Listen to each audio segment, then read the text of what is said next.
राष्ट्रवादीचे आमदार राजू कारेमोरे संघाच्या बौद्धिकासाठी उपस्थित झालेले आहेत। अजित पवार बौद्धिकाला येण्याची शक्यता धुसर आहे। अजित पवारांचे तुमसरचे आमदार राजू कारेमोरे हे बौद्धिकासाठी उपस्थित आहेत। अजित पवारांशी बोलणं झालं नाही, पण आपण स्वतः आल्याचं राजू कारेमोरे यांनी सांगितलेलं आहे।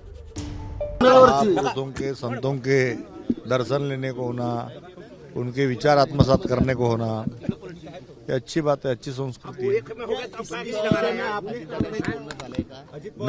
नहीं माझ्या नाही, दादांशी बोलणार नाही झाला।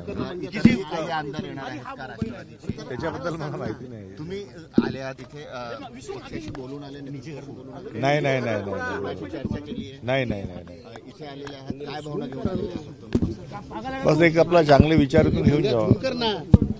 राजू कारेमोरे आहेत, आपण त्यांच्याशी बातचीत करूया। तुम्ही इथं दाखल झालेला आहात, एकूण पक्षाकडनं काही सांगण्यात आलेलं होतं की तुम्ही इथं या नका येऊ वगैरे? नाही असं काही सांगण्यात आलेलं नव्हतं।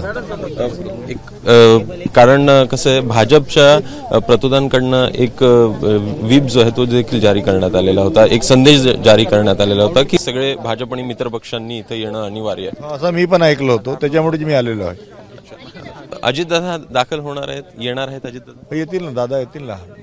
माझी चर्चा नाही झाली, दादाबरोबर भेटलो नाही मी इतक्यात, परंतु येतील ना दादा, त्याला अडचण काय? काही आमदार तुमचे जे आहेत ते देखील काही त्यांचं तुमच्याशी बोलणं झालं, ते येणार येतील ना।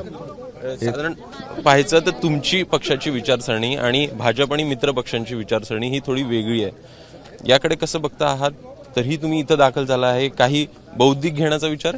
ठीक आहे, विचारसरणी वेगवेगळी राहू शकते, परंतु थोर संतांचे, महापुरुषांचे आपला दर्शन घेणे हे काही चुकीची गोष्ट नाही आहे, चांगली गोष्ट आहे। पण हिंदुत्व ही विचारसरणीला कुठेतरी आत्मसात करण्याचा प्रयत्न राष्ट्रवादीकडनं होतोय का?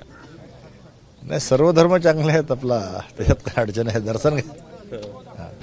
ठीक आहे, तर हे होते राजू कारेमोरे, ज्यांच्याकडनं स्पष्ट करण्यात आलेलं आहे की एकूणच इतर आमदार जे आहेत राष्ट्रवादीचे ते देखील इथं दाखल होण्यास सुरुवात होईल। एकूणच बोलणं जरी झालं नसलं तरी असा काही संदेश जो आहे तो देखील राष्ट्रवादीकडनं देण्यात आलेला नव्हता। कॅमेरामॅन अनिल सनगरे, अभिषेक मुठाळ, एबीपी माझा, नागपूर। एबीपी माझा, उघडा डोळे बघा नीट।